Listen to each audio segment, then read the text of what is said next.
All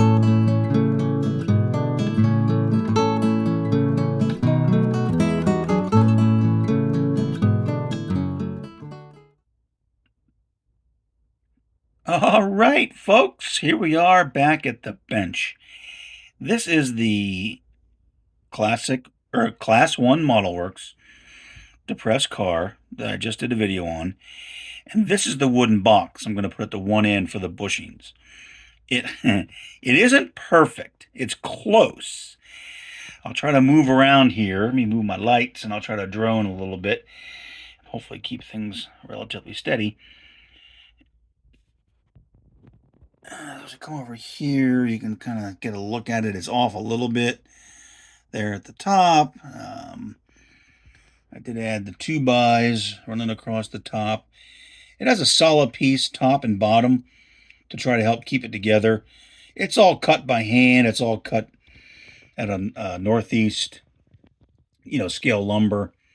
It's cut out of a piece of scrap for the square pieces that I found in my box. My box of rocks. The other stuff, like I said, 2x4s up top. It's made out of 2x12s, 2x10s, and 2x8s. Scale lumber. I looked at it and just kind of cut it and measured things by hand and cut them and glued them together with a little bit of canopy glue. That's it. No measurement, no jigs, nothing crazy. I just kind of looked at the photograph, which is, oh my, and I'll throw this up as an actual picture. Oh, sorry, I had to move the light out of the way. That is the actual box, and you can see the big Westinghouse signage. I'm going to add that on. So that's my version of that wooden box. Close enough, you know what I mean? I see it has a strap coming down off the middle to the car. It looks like a steel band on it. So I'll try to do something like that. Pretty thin, so I'm not sure what I would use for that. But as we come back in and drone down here and set myself down, again, the Westinghouse sign I'm going to put over here on this side, like the prototype, right off of this board. Oops. I'll probably put a board, maybe a 2x on top, which is kind of like what it looks like. Get that on. Again, try to get a piece down here for the metal strapping that helps hold it in. I think it does have, the prototype, it has something down here to secure these angle pieces to the deck. So I may put a 2x in there or something around it once I get it on the car, to try to look like it's tied down. Maybe a couple other pieces of lumber to keep it in place. Just, I don't know, whatever I feel like doing. I don't know yet, but that is the board. I should have, and I didn't. What I should have done, you can see through it because of the slats, and they are prototypical, at least the photograph I'm looking at. But I should have put bushings inside of it, because you can kind of see through it if you get light behind it. I don't know if I can do this and then get the light. You can see the light shining through it there. You see how it looks empty? Well, okay. I'm sorry. I kind of screwed up. I mean, I could build a whole nother one and actually add some bushings. I think I have some bushings I could put in there that would look like a set of bushings from I think I have them from the Walthers Transformer, or something that would look okay. But I don't know. I just don't feel like it. I mean, I did all this. I don't feel like doing it again, in all honesty. But that's it. That's how it's going to look. It's going to sit on the car, and I still haven't figured out what load to put on the car just yet. But it took me an evening or two, and I just finished this. So an evening and an hour or whatever to finish this. I do want to paint it, make it look a little bit more like actual wood, which the picture does show. But again, they just pulled pieces out of the factory and scabbed a box together. I mean, it's nothing crazy. I say I didn't draw it up, which is somewhat true, but I did make some drawings just to kind of get my head wrapped around it, and some, rough measurements that didn't work out quite right. But anyway, I did kind of, sketch things up, draw them up, and then I said, you know what? The heck with this. There's my geometry lesson, trying to figure out the length of the boards and everything. That was going back in time. I just really just kind of cut it. I think it's a little bit too big, in all honesty, for looking at the prototype photo compared to this. But, I'm happy with it. It looks pretty darn close. And if anyone wants to argue with me, yeah, go ahead. But I'll show you the prototype photo. And I will admit, it is not perfect. It is awful a wee bit. It's not quite right. It's probably a little bit too big. Yada, yada, yada. But anyway, you know what? It captures the essence of what I'm trying to capture. So there you go. All right, let's see if we can get this finished up and maybe placed on the rail car.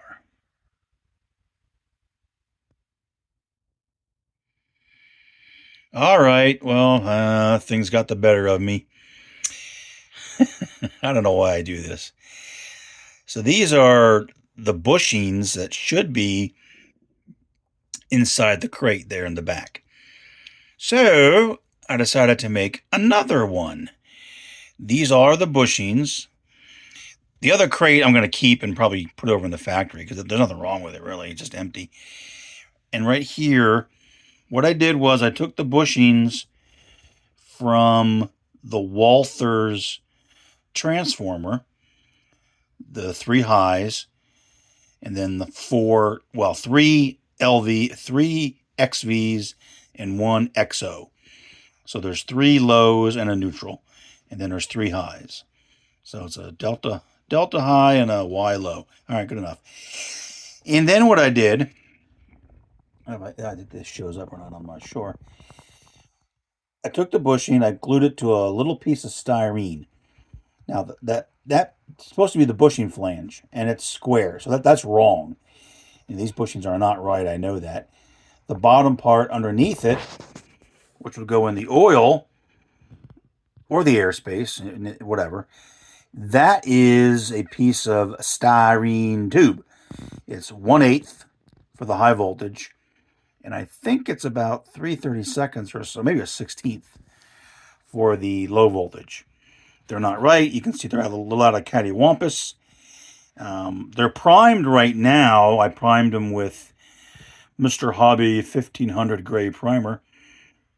And then probably what I'll do is I'll come back, I'll paint the porcelains a brown color, chocolate brown, brown glaze, which I do have.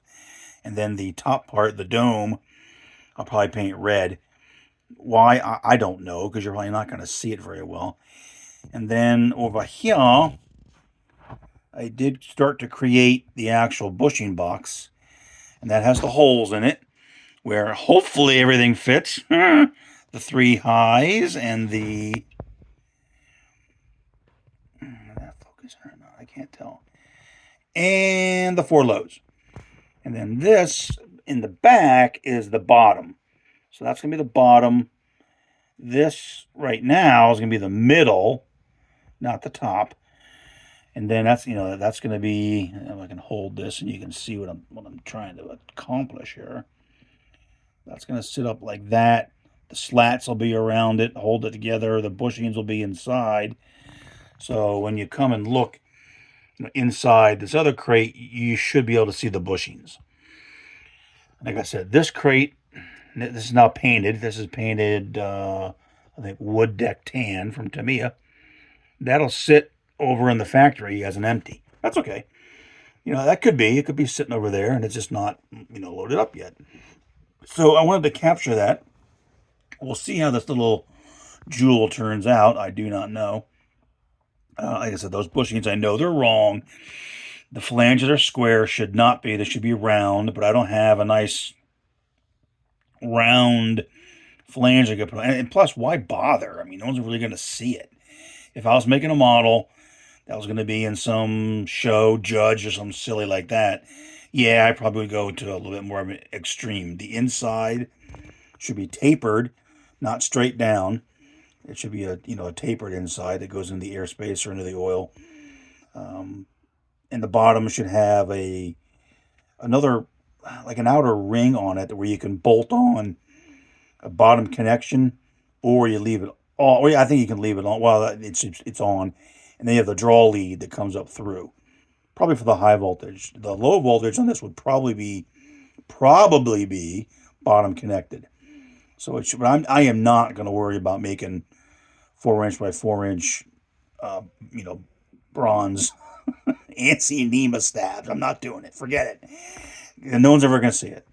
But that's what should be on the bottom of the bushings. So all right, more to come as we progress here. You can see the workbench is kind of a mess. I had some scrap pieces out and cut things up. Nothing here was actually measured or anything. I just kind of started cutting and gluing and painting, and away we went. So that's woohoo! All right, let's see how it turns out. Yeah, okay, just real quick in progress. I wanted to check if these bad boys will sit in the little cradle that I made. They appear to. Again, they're not perfect. I had to do a little bit of trimming on the square flanges, which I said should be round. But there they are sitting there. Again, the holes seem okay.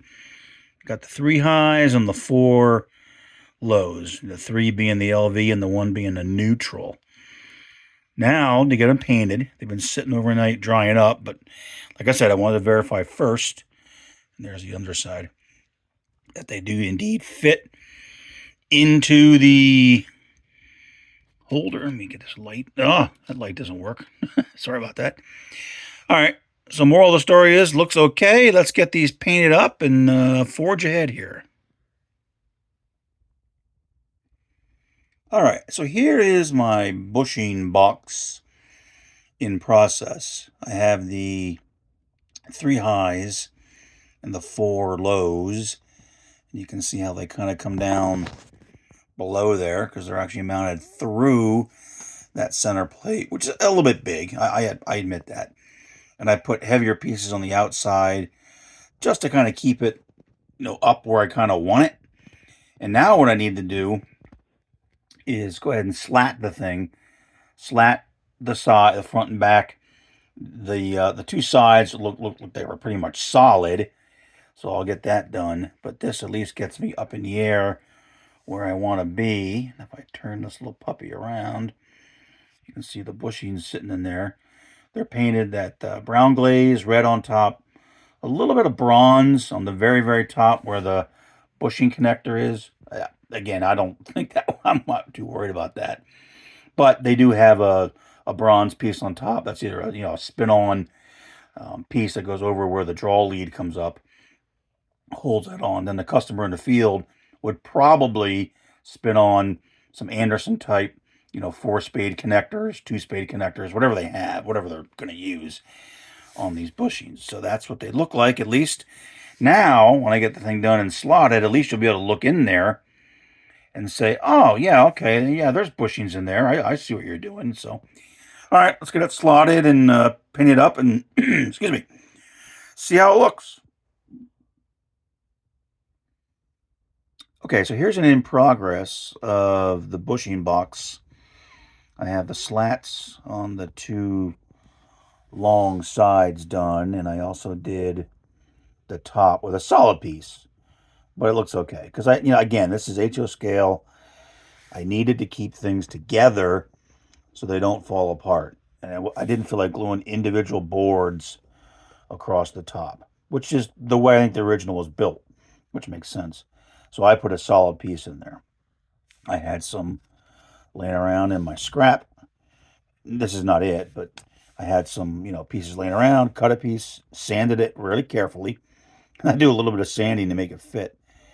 And on this side, you can see I found a piece. I think it's actually 1 inch too thick, but it's okay. Down here, I need to sand because that bottom sticks out a little bit. I don't know if you can see it. Yeah, it's probably hard to see, but I noticed it when I had a board on there. Oh, there it is. It sticks out just a wee bit. So I'm going to let the glue dry up to get in there and sand it. I did put 2 on this side, however. See, there's 2 there. Again, I think that's 1 inch too thick, but you really can't notice it when you put that on. And then I'll put a 2 by, I don't know, 2 by 12, 2 by 10, 2 by 8, whatever, to kind of slat this outer side. And then the only other thing I got to do is, of course, put the braces down to the deck and then glue across the braces. And that's just, cutting wood. I guess I'm going to cut it very similar to that one. Now this one is taller, which is probably what it should be, because it does have the bushings inside there. Oops, I can't see that. Handheld. That's the eyeball-less bushings, so they are in there. So I'm going to make it look like that one. This will be an empty for over in the factory for, I don't know, for what. I'll put it somewhere over there. This will be on the actual rail car itself. So let's forge ahead and see what we come up with. Whew, all right, there it is. There's the bushing box. Again, is it perfect? No, of course not. Is it like the prototype?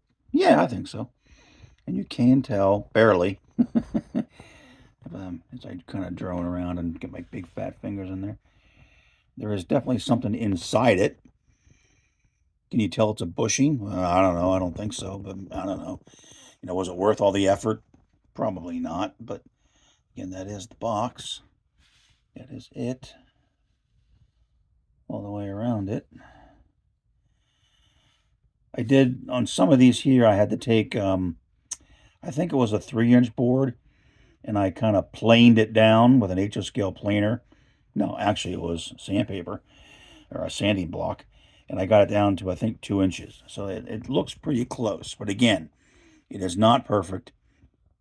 It does need to be painted, but it does show you that there is, I don't know how close I can get before this thing goes out of focus, and see inside the darn thing. That's the low voltage end. Maybe it's easier here at the high voltage end. Although, now that everything's together, it is really challenging to see in there. Oh, there's the bushing in there. You can see them in there. You can definitely tell there's something inside it. So, all right, let's go ahead and get it painted up and figure out where it's going to sit on the rail car. Okay, I'm going to try to show this here, just so you know what I'm doing. So there's the bushing box. It's all painted up. And there's the little Westinghouse sign I'm going to use on it. That's very similar to the prototype, and I'll show that in a moment. So what I did for that is a vinyl sticker. So I can get that to focus. It should. A vinyl sticker that I bought from CMR Products, cut out, and I have 2 of them. Here's the other one. I put a piece of tape down so things don't move around too much. And then I used this material. It was in my scrap box, you can see. It's got 3M adhesive on one side and a nice wood color sort of on the back. So I cut out the 2 squares that I needed for the sign, peeled off the adhesive, peeled off the back of the vinyl, put it onto the adhesive on the wood, so hopefully it'll stick real nice. And then I left room for a 2x4 across the top. I did take a Northeast scale lumber 2x4 and stained it with alcohol and black ink, I believe. So that is the sign. Again, it's sitting right there, drying up. Why can't I get the... Oh, why don't I have the... It won't go super close. I apologize for that. And the reason I put that 2x there across the top of the board, and nothing at the bottom, if we drone really carefully over here, look at my prototype photo, you can see there's the sign. It's got some type of board across it, so I put a 2x on mine. I don't see anything here at the bottom, and I'm assuming it is secured to this on the bushing crate. So that's what I'm going to do. So, okay, that sounds cool. So that's why that is sitting. Oop, drone back quickly. Right there. I'm going to glue that on like that. Once I probably want to put a little bit of an acrylic wash, a darker wash on the bushing crate. But I wanted to make those 2 up, so I have them here. I also have 2, and they're tiny, do not hump. They're for each ends of the car. You can just see, let's drone back over, on the end of this car, right there, is the do not hump sign. So that's going to sit on each end of that car. So people will not hump the car, hopefully. But then again, you never know. It is on the railroad. So that's what I'm doing right now. Going to get things moving along, and we'll see how things work out. Well, here is the, excuse me, bushing box. Probably pretty much as it's going to look. I got it painted. I got a little bit of weathering on it with some gray acrylic wash. Make the old, the wood look a little bit older and like they grabbed it out of a wood pile somewhere. This has got the Westinghouse sign on the flat board mounted to the one piece there. It's got a 2x on top. Got them front and back. It's not on the car yet. It's just kind of sitting there. I wanted to make sure that it would fit. I do have also made up and standing, believe it or not, the do not hump signs. They are there. Let's see if I can focus on those little bad boys. Huh, I don't know if I did or not. Okay, so those are the signs. They're going to go at the ends of the car. I didn't mount them yet because they're going to be glued on, but they're going to be right there at the far end of the car, on that side and on this side. They are set up with a wee little, they have a little, if I can reach in there with my big fingers and show this, I don't know if I can or not, but I put a little 4x on the back of it just to get it so that it would stand up. It's probably a little bit too large for what's actually there, but, who cares? It's HO scale. You do what you got to do to make things work. So that is what things look like right now. And it's looking pretty good. Now, of course, I still got to get the load on the car itself. And I'm not sure what I'm going to do with this end. Maybe put another crate. Maybe put, the impact recorder has to go up here somewhere. Some barrels of oil as top off. I'm not sure. But we're getting there. So that is the car with the bushing crate and the 2 do not hump signs ready to rock and roll. Just need to get a load and get some final details done. Secure the load, of course. That would be important. And we'll see what things look like.